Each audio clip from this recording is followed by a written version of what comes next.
Ok, perfecto. Muy buenas noches a todos. Pues mucho gusto. Yo soy el doctor Eduardo Ramos, soy intensivista pediatra y pues actualmente soy el jefe de la unidad de cuidados intensivos pediátricos del Hospital de Totonicapán y pues orgullosamente rosbeliano y pues es un gusto conmigo estar para mí este día, compartir el tema del día de hoy. Entonces vamos a comenzar. El tema del día de hoy es insuficiencia respiratoria. Antes de comenzar, pues van a ir viendo que en la presentación hay algunos videos de casos reales que han sido tratados tanto por la vía pública como por la vía privada, que están incluidos con fines educativos e ilustrativos, y no hay ningún conflicto de intereses si en algún momento se menciona alguna marca de algún equipo como tal. Los objetivos de esta presentación son los que están plasmados en esta diapositiva, hablar de las generalidades de la insuficiencia respiratoria, la mecánica de la respiración, la identificación de la insuficiencia, los tipos y causas que existen, algunas poblaciones especiales en las cuales nos vamos a centrar, y pues vamos a tocar también patrones ventilatorios para dejar al final las conclusiones. Bueno, vamos a entrar a uno de los temas que a mi parecer es de las patologías o las condiciones clínicas que como pediatras nos enfrentamos todos los días. El paciente que está con dificultad para respirar y que va a progresar a insuficiencia respiratoria, ¿verdad? Para comenzar, pues la insuficiencia respiratoria es un síndrome multicausal. ¿Qué quiere decir eso? Que pues tienen varias etiologías y que no podemos achacarle a un solo sistema esta condición clínica. La mayoría de veces el paciente va a tener una afectación respiratoria, ya sea en el pulmón, vías aéreas inferiores o superiores, o en la caja torácica. Sin embargo, alguna afectación del sistema nervioso central o del sistema nervioso periférico, del aparato osteomuscular, cardiovascular, renal o metabólico, nos pueden llevar también a un problema o a desencadenar insuficiencia respiratoria. Entonces, esto nos pone en el contexto de que no debemos centrarnos únicamente en el sistema respiratorio cuando vemos a un paciente con dificultad para respirar. Pues la clínica se va a basar en el esfuerzo respiratorio. Y cuando menciono esto de se va a basar es que no necesariamente el paciente con insuficiencia respiratoria va a tener aumento del patrón respiratorio. Puede haber también una disminución de la respiración y eso conllevar a un tipo de insuficiencia respiratoria que vamos a ver más adelante. Lo más clásico es que el paciente se presente en este escenario de la disminución del esfuerzo respiratorio con una fatiga, bradipnea, o si el paciente sigue progresando, pues puede estar inclusive en apnea.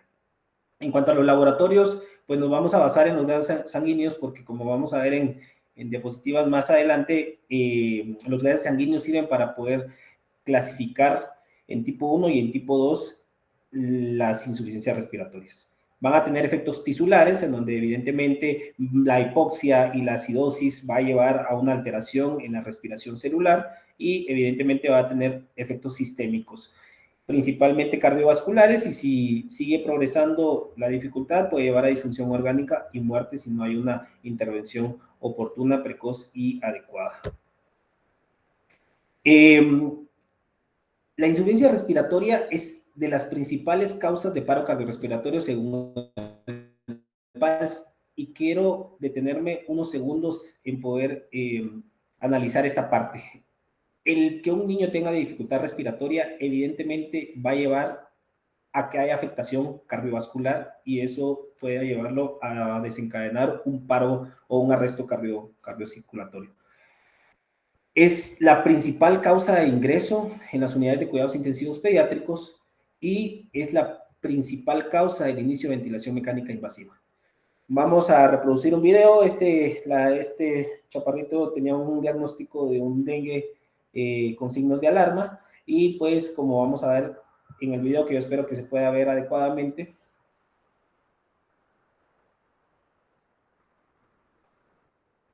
pues evidentemente tiene datos clínicos de dificultad respiratoria. Mi intención en esta presentación no es darle un puntaje según las escalas que existen, porque pues eso lo vamos a ver en el día al día. Solo quiero centrarme en este escenario clínico y esa es la razón por la cual tiene el monitor al fondo y voy a dar un espacio para poder reproducir nuevamente el video.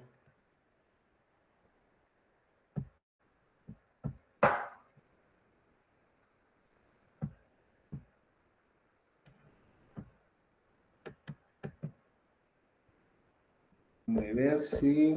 Ahí estamos, perdón.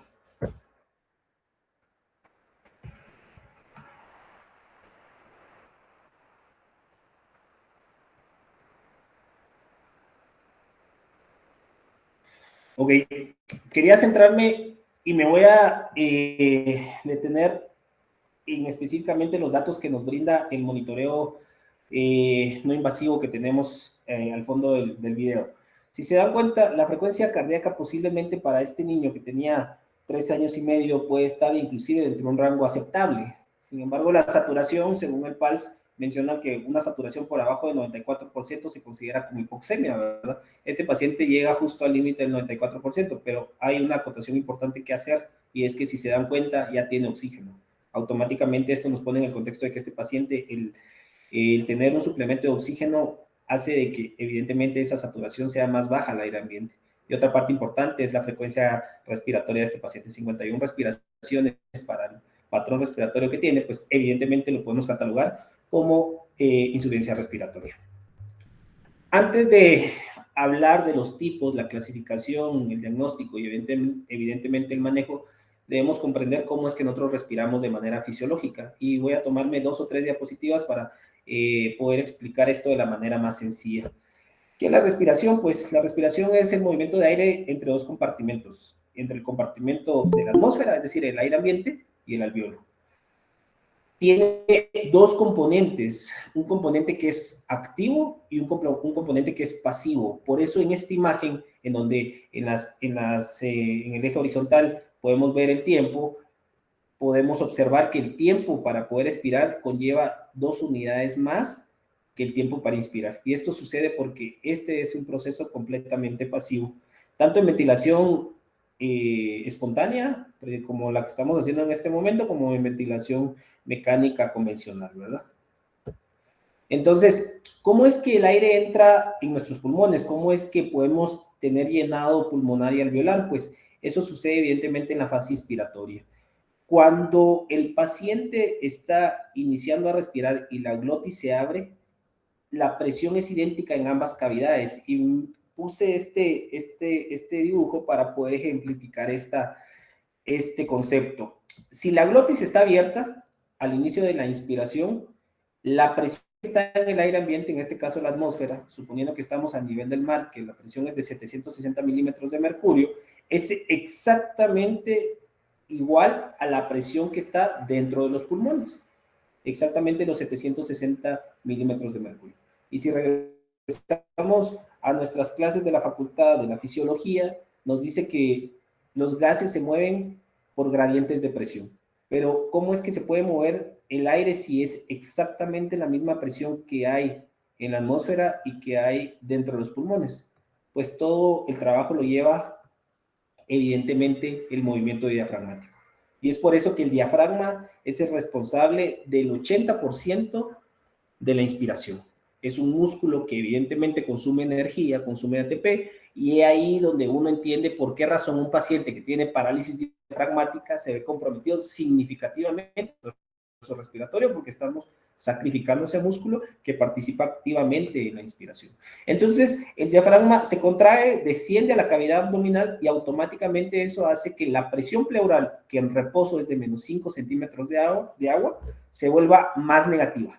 Aquí se hace una ejemplificación de entre menos 8 a menos 10 centímetros de agua. Es decir, que se vuelve hasta 5 centímetros de agua más negativa. Y automáticamente esto nos pone en el contexto de que ese paciente ya a nivel pulmonar ya no tiene los 760, sino tiene los 755 que están dados por la presión pleural negativa. Y esa diferencia entre la atmósfera y dentro de los pulmones es suficiente para poder llevar al llenado pulmonar. No me voy a centrar tanto en la expiración, porque la expiración es un proceso pasivo en el cual todo lo que hablamos anteriormente regresa a su posición de reposo. En esta lámina, pues, ejemplificamos lo que habíamos comentado en los dibujos anteriores y, pues, aquí se hace la referencia que la presión atmosférica en ambas situaciones, tanto al final de la expiración, es decir, al inicio y en la inspiración, va a ser de 0, y pues evidentemente el que haya una presión intrapleural más negativa porque el diafragma se está contrayendo, va a hacer que haya una diferencia en esos gradientes y va a permitir que el aire entre a los pulmones. Es importante mencionar que de manera intrínseca se ejercen dos fuerzas. Una fuerza que es generada por los músculos expiratorios, es decir, que jala, para entenderlo así, la caja torácica hacia afuera, y un retroceso de los alvéolos que es producido hacia adentro. Y este equilibrio entre las fuerzas que están jalando hacia afuera y las que están retrayendo es el que al final participan activamente en una característica fundamental de la mecánica ventilatoria, que es la distensibilidad. Entonces, pues, el que el paciente tenga insuficiencia respiratoria, la mayoría de veces nos centra en estos dos escenarios, en estas dos esferas. O que hay una afectación del parénquima pulmonar, o que hay una afectación en la vía aérea, ya sea baja o alta. Sin embargo, podemos ver que hay otro tipo de sistemas que puede conllevar también a que el paciente le cueste respirar. El más común, el sistema cardiovascular, o la disminución del transportador, es decir, una anemia severa. Pero también tenemos el escenario en el cual la afectación del sistema nervioso central o de los nervios periféricos, entiéndase, un síndrome de Guillain-Barré, puede llevarnos a también poder desencadenar dificultad respiratoria, al igual que si hubiera alguna alteración en la caja torácica o en los músculos respiratorios, como es el caso del contexto que les había comentado hace ratos de una parálisis diafragmática. Entonces, pues la insuficiencia respiratoria, como habíamos mencionado, de manera irreversible, si no se trata, nos va a llevar a insuficiencia cardiorrespiratoria. Y evidentemente esto nos pone en un escenario en donde las intervenciones van a ser múltiples. Ya no solamente es el soporte ventilatorio, sino posiblemente también el soporte hemodinámico. El principal marcador clínico, si nosotros queremos guiarnos por la clínica, evidentemente va a ser el esfuerzo respiratorio. Hago la acotación que no necesariamente es que esté aumentado, el que esté disminuido también es un marcador clínico de dificultad respiratoria. Y si queremos tener un marcador de laboratorio, pues evidentemente ahí sí requerimos de una gasometría porque necesitamos evidenciar hipoxemia y hipercarbia. Evidentemente una gasometría arterial, ¿verdad? Entonces, hay algunas diferencias anatómicas que hacen que el niño sea más propenso que el adulto a presentar dificultad respiratoria, y vamos a ir analizando cada una de estas para que ustedes puedan entender el contexto de los pacientes que atendemos y por qué es que un paciente pediátrico no aguanta tanto, para decirlo así, la dificultad, no tolera tanto la dificultad respiratoria. Pues vamos a empezar por la cavidad nasal. Entre más pequeño sea el paciente, pues la cavidad nasal es mucho más pequeña, y recordemos que en los primeros meses de vida, pues son respiradores nasales, por ende, si hay una obstrucción y entiéndase unas secreciones nasales, una agenesia de Coanas, pues ese paciente va a desencadenar dificultad respiratoria. Las amígdalas y los adenoides en los pacientes lactantes o niños preescolares, pues pueden ser más grandes en el tejido y pues evidentemente eso obstruir la vía aérea superior con mayor facilidad. Una cavidad oral más pequeña que inclusive hace más difícil el poder llevar un flujo de aire laminar y adecuado. Una laringe, glotis y epiglotis que pueden inflamarse con mucha facilidad y que son muy susceptibles a esa afectación que tiene de si hay edema a nivel de estas estructuras. Anillos traqueales que tienden a colapsarse más fácilmente. Una musculatura cervical y tejido conectivo mucho más débil en comparación del adulto. Mucosas y submucosas de vía aérea con menor cantidad de IgA secretora, y un sistema mucociliar que en los primeros años o meses de vida puede ser inmaduro. También, pues, el diámetro de resistencia a la vía aérea se guía por esta ley, en donde, pues, aquí me voy a detener un par de segundos solo para hacer la comparación de qué sucede si hay edema de 1 milímetro en un lactante y en un adulto. Aquí hace la referencia que el lactante tiene un diámetro de la vía aérea superior de 4 milímetros y el adulto tiene 8 milímetros. ¿Qué sucede si ambos pacientes tienen edema de 1 milímetro?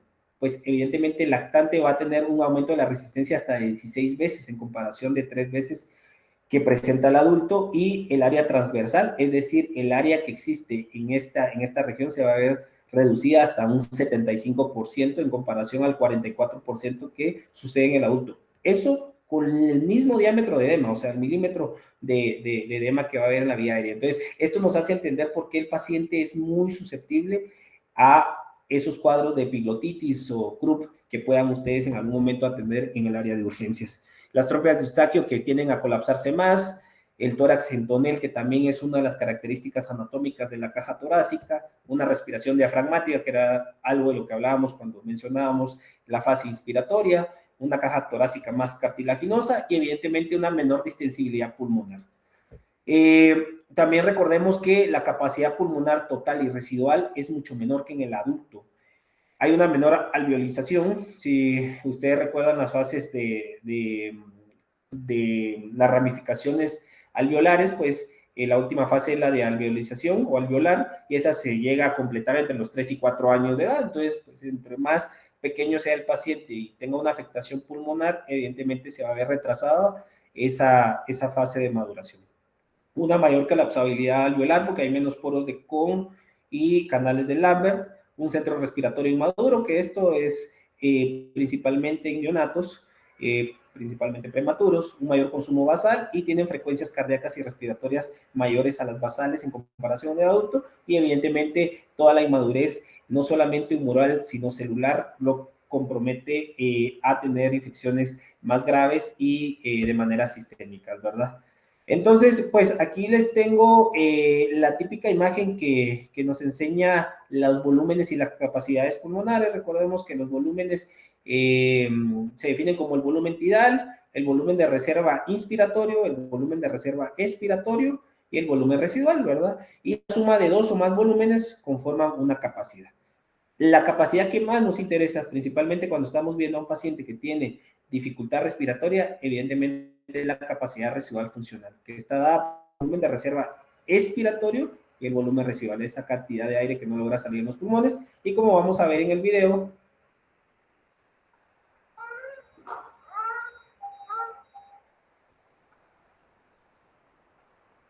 pues el quejido que está haciendo el paciente no es más que un intento de cerrar la glotis para mantener ese volumen, esa capacidad residual funcional, ¿verdad? Entonces, el sonido del quejido siempre tiene que hacerlos pensar en que ese paciente está forzando al cierre de la epiglotis para permitir que quede más aire dentro de los pulmones.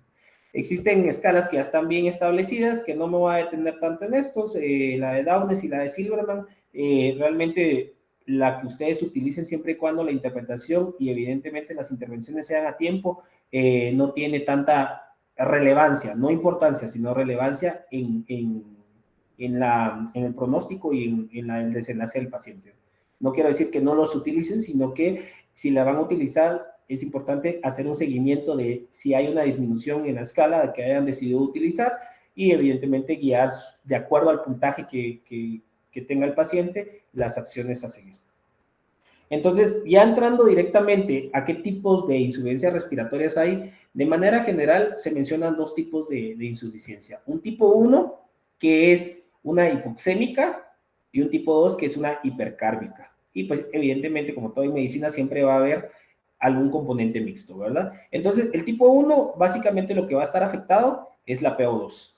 ¿Cuánto? Menos de 60 milímetros de mercurio. Hago la acotación que esto evidentemente es con una gasometría arterial tomada al aire ambiente. Y en el tipo 2, en el cual es hipercárbica, pues va a haber aumento del CO2 que nos va a conllevar evidentemente a una acidosis respiratoria. Si queremos clasificarlo de una manera más completa, pues podemos clasificarlo como según la gasometría arterial, que eso ya lo habíamos mencionado, pero también la podemos clasificar según la velocidad de instalación o la velocidad en la cual el paciente desarrolla esta condición clínica, que puede ser aguda o puede ser crónica, o puede ser una crónica reagudizada, el paciente con algún cuadro de displasia broncopulmonar que ya es lactante y que se complica con una neumonía, cae justo en este escenario. Y si queremos clasificarlo según mecanismos fisiopatológicos, y aquí viene la parte más importante en cuanto a la fisiopatología, si queremos enfocarnos en los mecanismos fisiopatológicos de la insuficiencia respiratoria, el principal, hasta el 90% de los pacientes que atendemos van a caer en la primera, en alteración de la ventilación-perfusión. Más adelante vamos a ver qué significa eso. También pueden tener algún efecto del cortocircuito derecho-izquierdo, que esto se centra más en pacientes cardiópatas, hipoventilación alveolar, alteración de la difusión o una reducción de la presión inspirada de oxígeno que va relacionada a las alturas. Entonces, vamos a ir desglosando cada uno de estas causas o mecanismos fisiopatológicos. Voy a dejar de último la principal porque es donde me quiero tomar un poquito más de tiempo para poder explicarlo. Entonces, la hipoventilación alveolar, ¿qué significa? La hipoventilación alveolar se produce en 3 escenarios, en donde hay insuficiencia del centro respiratorio, la cual va a estar ocasionada por enfermedades del sistema nervioso central, meningoencefalitis, va a estar ocasionada por drogas como los anestésicos, narcóticos o barbitúricos, o va a estar ocasionada por una apnea obstructiva del sueño. ¿Qué es lo más común que vemos nosotros? Pues evidentemente enfermedades del sistema nervioso central, tumores, algún tipo de infección propia del sistema nervioso y las drogas, que cuando, para decirlo así coloquialmente, se nos pasa la mano de sedación y analgesia, ¿verdad? Luego, también la hipoventilación alveolar puede ser desencadenada por una falla en la conducción muscular. La más común, y aquí voy a hacer resaltar más y más en estos últimos días, pues el síndrome de Guillain-Barré, ¿verdad? Y también va a ser ocasionada por disfunción de la pared torácica, que es el paciente clásico que ha tenido un traumatismo y que tiene un tórax inestable o que pueda tener alguna elevación diafragmática, ya sea una parálisis o una elevación de manera congénita. Entonces, si nos centramos desde el punto de vista fisiológico, lo que sucede es que a la hora de que hay acúmulo del CO2, recordemos que el CO2 es mucho más difusible como gas que el oxígeno, va a pasar todo este CO2 que se está acumulando a nivel del capilar al alveolo, y esto va a desplazar las moléculas de oxígeno que va a haber a nivel intraalveolar, y esto va a llevar a disminución de la PO2 y por ende a disminución de la presión arterial de oxígeno. La alteración en la difusión, pues la alteración en la difusión realmente la unidad funcional alveolo capilar está íntegra. Lo que está afectado es la membrana, ya sea por un engrosamiento, que es la causa más común y que es sumamente excepcional en pediatría. Eso se presenta más en fibrosis pulmonar o en pacientes que tengan algún cuadro de VIH que ha hecho algún tipo de neumonitis intersticial como tal, en donde básicamente pues lo que sucede es que hay un engrosamiento de esa membrana. Nos centramos luego en la disminución del FiO2 y aquí hacemos, esto es lo que sucede cuando algunos de nosotros decide subir a alguna altura mayor a la cual está acostumbrada de manera fisiológica al cuerpo. ¿Qué sucede? Bueno, lo que sucede es que recordemos que el FiO2 es exactamente el mismo, el 21%, independientemente de la altura, pero la presión alveolar de oxígeno va a variar de acuerdo a 5 factores. Y aquí está la principal, la presión barométrica. La presión barométrica es de 760 a nivel del mar, pero conforme los metros van aumentando a esta altura, es decir, conforme vayamos subiendo del nivel del mar, esa presión barométrica va descendiendo. Y esa es la principal causa por la cual disminuye la presión alveolar de oxígeno y por ende la presión arterial de oxígeno. También la fracción inspirada de oxígeno, esa se mantiene constante, la presión de vapor de agua, el CO2 y el cociente respiratorio, que pues es una fórmula que nos dice básicamente el metabolismo de cada uno de los nutrientes. Y solo como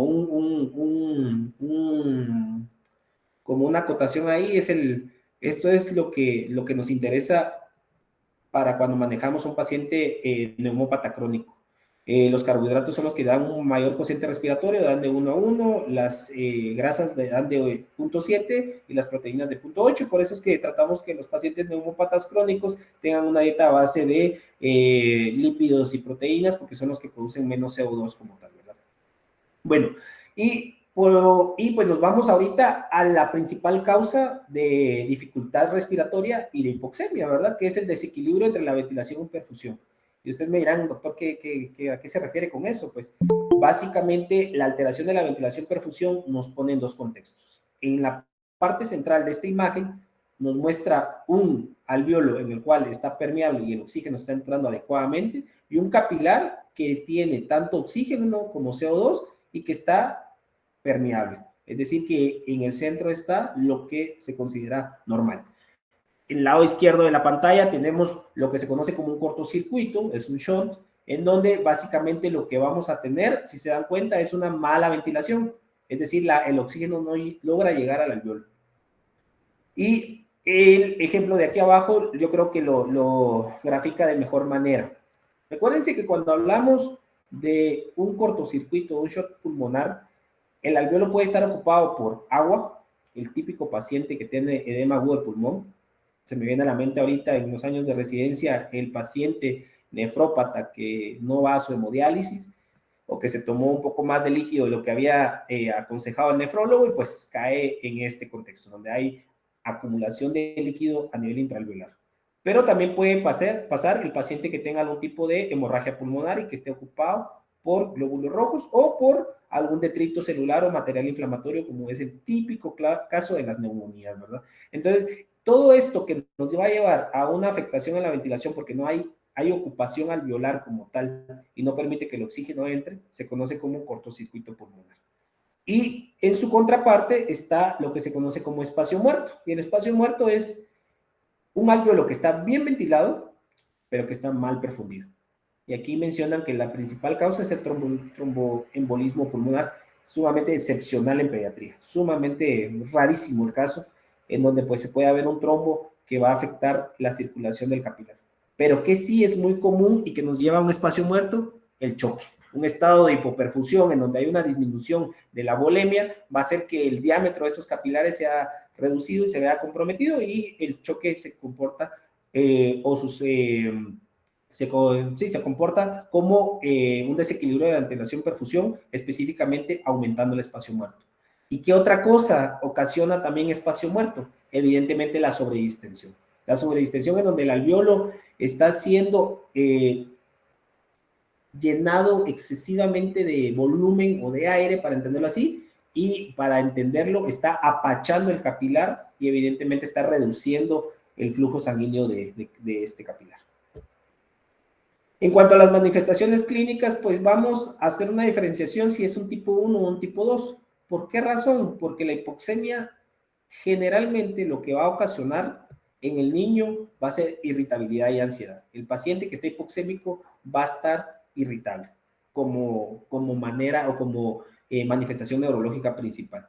Evidentemente va a haber coma dependiendo de la severidad de esa hipoxemia. En la parte hemodinámica pues va a haber taquicardia, arritmias, o hipertensión arterial y de manera general pues evidentemente este paciente hipoxémico va a tener cianosis como dato pivote en el examen físico de entrada. Disnea, taquipnea y uso de músculos accesorios. Lo cual no sucede en la hipercapnia. En la hipercapnia sí va a haber disnea, pero se caracteriza ¿por qué razón? Recuerden que la hipercapnia lo que va a ocasionar es disminución del pH con acidosis respiratoria y es uno de los principales factores arritmogénicos, por lo cual las arritmias van a ser más frecuentes en este tipo de insuficiencia respiratoria y evidentemente la hipotensión por fallo celular y de la bomba de acuerdo a la gravedad de la acidosis. Y en la parte neurológica, lo que más va a ocasionar la hipercapnia va a ser confusión y convulsiones. ¿Por qué?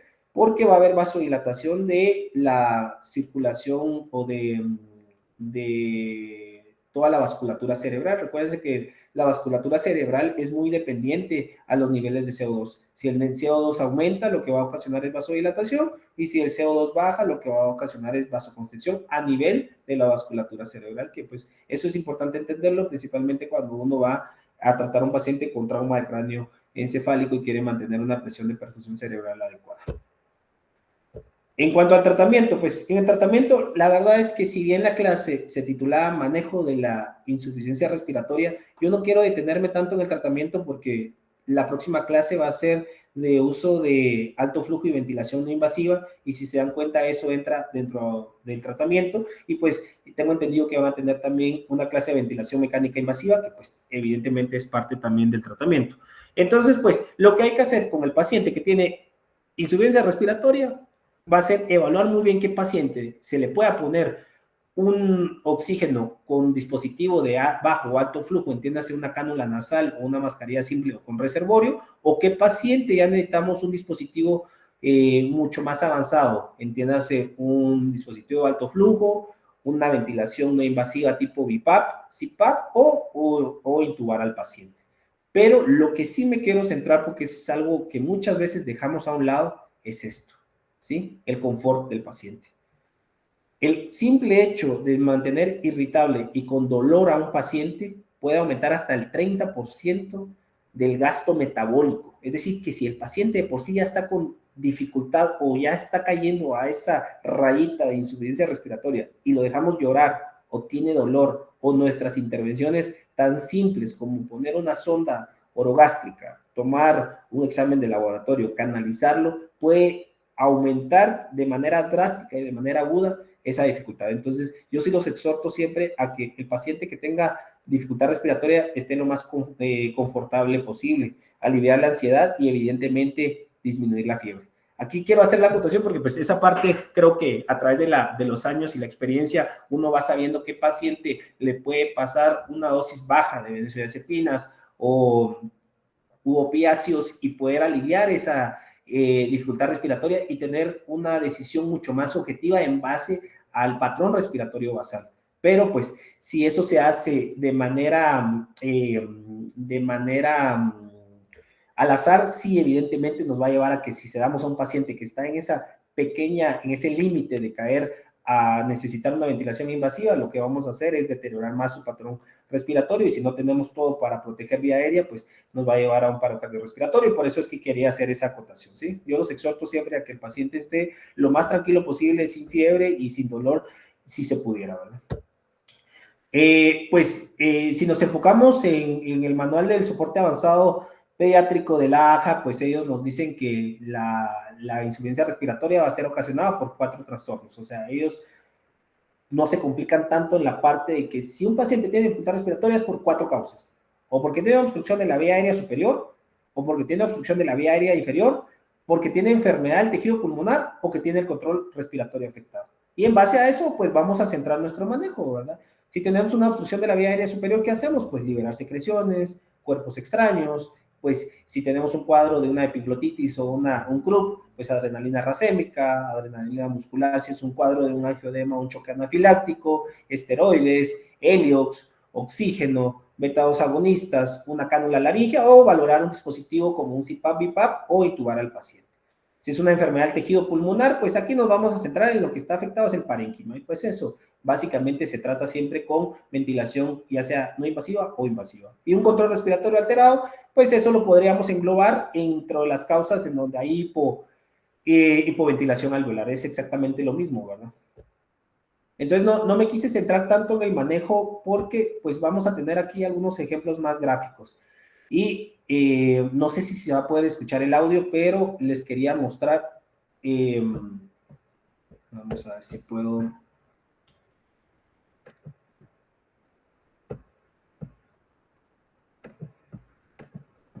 Ok, esta es una paciente que tuvimos recién en la unidad el día lunes, en un cuadro de un choque séptico de origen gastrointestinal, 48 horas de bajo ventilación mecánica, y que a la hora de extubarlo nos hizo este patrón respiratorio. No sé si se va a poder escuchar el audio, pero...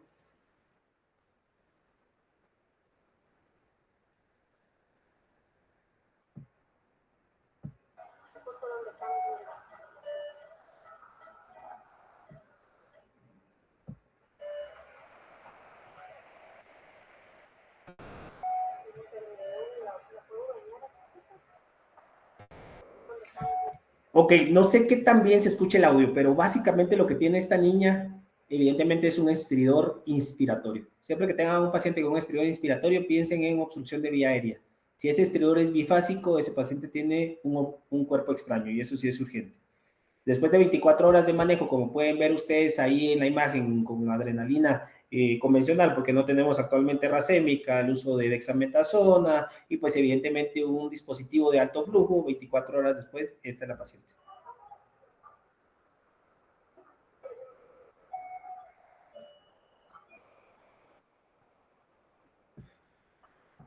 Pues si se dan cuenta ustedes, el patrón respiratorio cambia drásticamente, ¿verdad? Y a lo que voy con esta comparación en la evolución de esta paciente es que básicamente el manejo de la dificultad respiratoria va centrada mucho a la causa que está llevando a ese paciente. Posiblemente si este paciente hubiera llegado a la sala de urgencias y tuviera un problema del parénquima pulmonar o un problema en donde hay un cortocircuito, entiéndase una neumonía, posiblemente dejarla con un alto flujo, con ese patrón respiratorio, hubiera sido muy cuestionable porque sabemos que esa no es el manejo más idóneo para el contexto de este paciente, ¿verdad? Pero pues en este caso en donde pues asumimos que el edema que va a tener a nivel de la vía aérea superior va a ser dado por el tubo endotraqueal que tuvo en las primeras 48 horas y pues de pronto un manejo más adecuado en cuanto a la insuflación del globo que tenga este tubo endotraqueal o calcular adecuadamente el diámetro del tubo endotraqueal o inclusive el confort del paciente bajo ventilación mecánica, es decir, que no se esté moviendo, que no se pueda traumatizar, puedan también ser componentes que nos puedan evitar este tipo de cuadros de estridor a la hora de extubar a un paciente. Entonces, ¿pero qué sucede? Y la verdad es que aquí posiblemente me voy a entrar a una parte que van a ver ustedes en la parte de ventilación mecánica, pero si lo menciono es porque hasta cuando yo me formé como residente de pediatría realmente desconocía estos patrones ventilatorios. Los fui conociendo a través del entrenamiento en intensivo y sí creo vital el poder entender qué está tratando uno para poder manejarlo. Entonces, ¿qué pasa cuando un paciente ya cayó ventilado? Pues tenemos dos contextos. O el paciente está en un patrón restrictivo o el paciente está en un patrón obstructivo. El paciente con un patrón restrictivo, desde el punto de vista de mecánica pulmonar, va a haber una disminución de la distensibilidad, ¿sí? Y el patrón obstructivo lo que va a haber es un incremento de la resistencia. Entonces, clásicamente, el patrón restrictivo se va a caracterizar por una baja distensibilidad.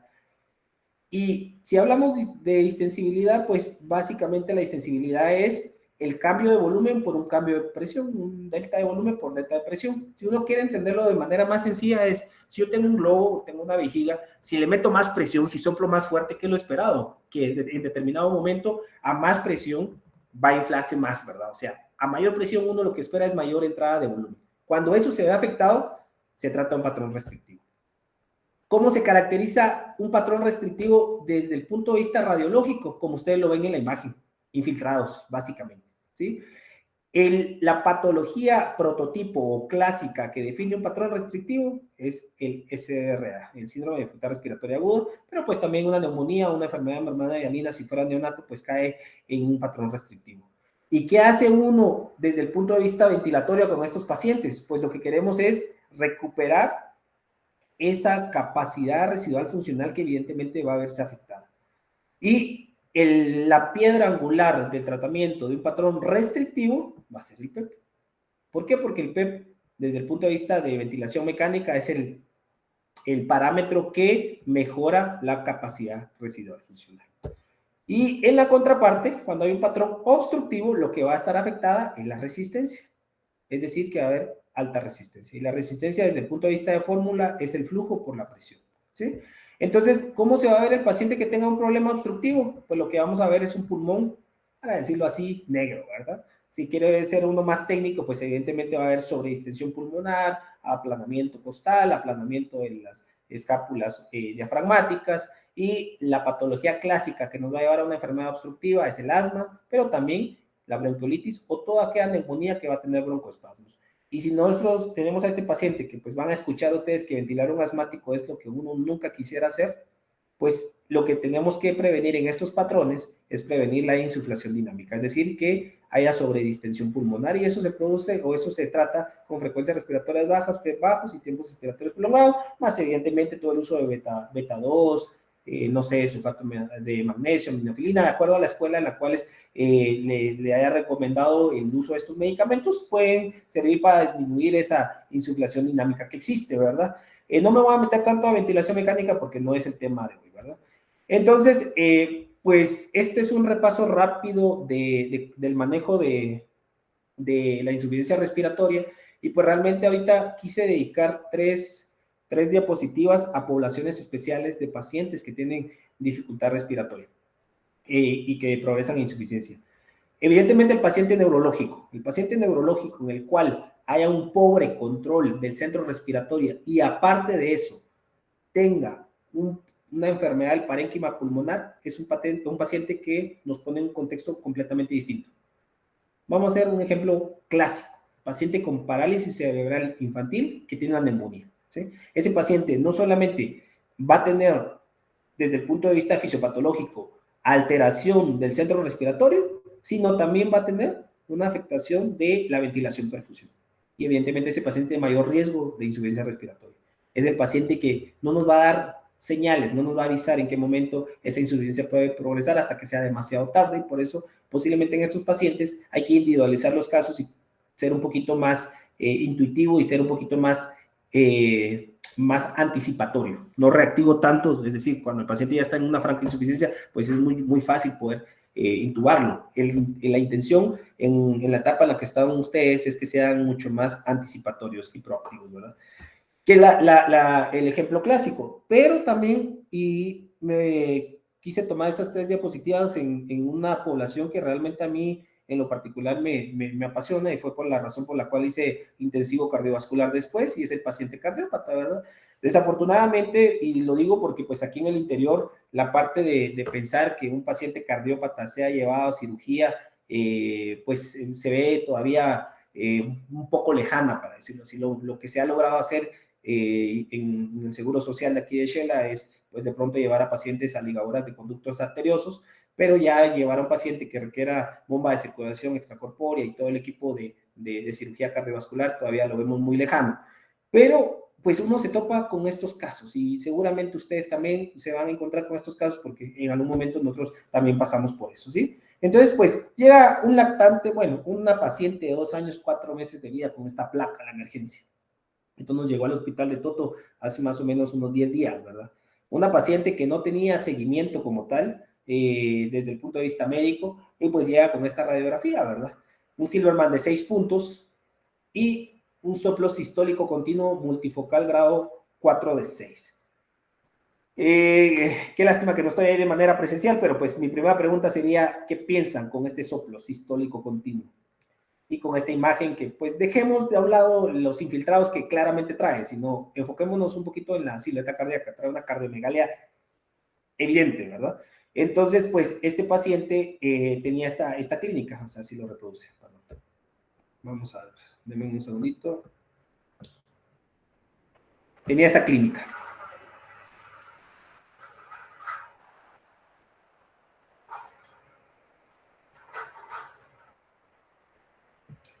Vuelvo a repetir el video.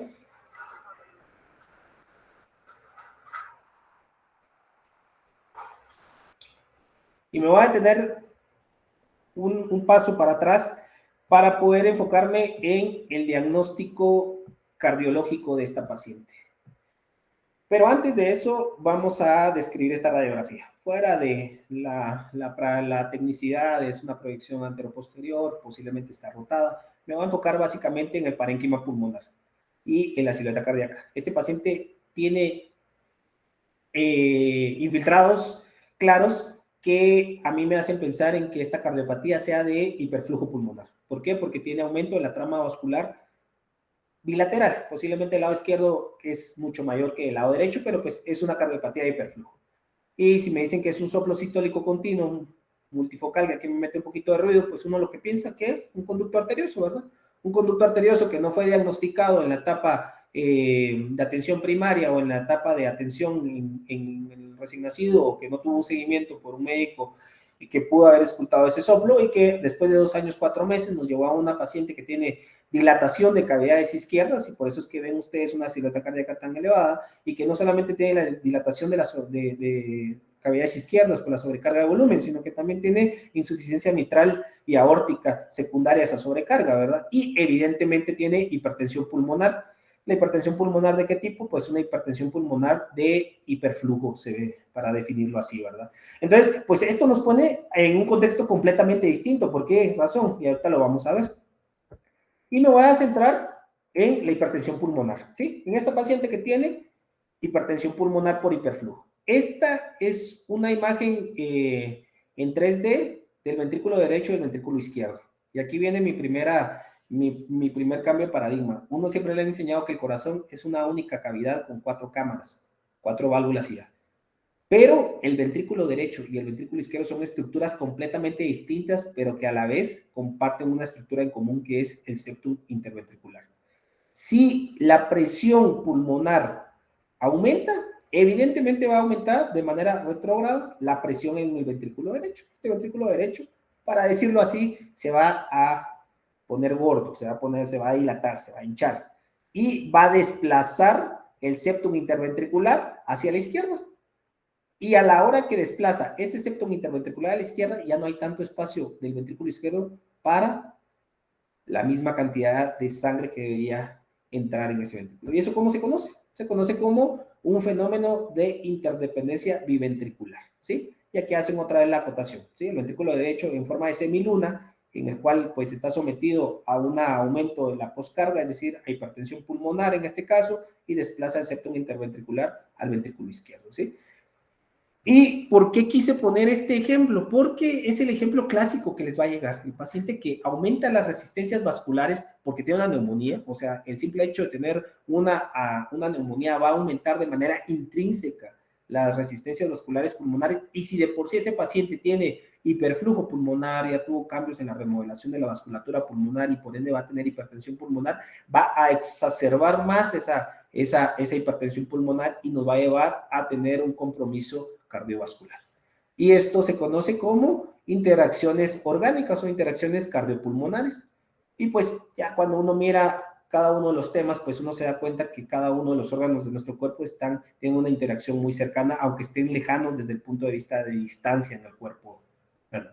Y para terminar, pues esta última diapositiva. Esta última diapositiva creo que nos ejemplifica el no tomar tan a la ligera estos pacientes cardiópatas con dificultad respiratoria. El paciente que tiene una sobredistensión pulmonar va a llevar a un aumento de la poscarga del ventrículo derecho, eso va a llevar a disfunción sistólica y diastólica, va a llevar a una regurgitación tricuspidia, a hipertensión diastólica del ventrículo derecho, interdependencia biventricular, y le va a pegar a nuestro ventrículo izquierdo. Y esto a la vez nos va a llevar a disfunción diastólica con disminución de la entrega de oxígeno y a la vez esto acidosis metabólica respiratoria y isquemia tisular.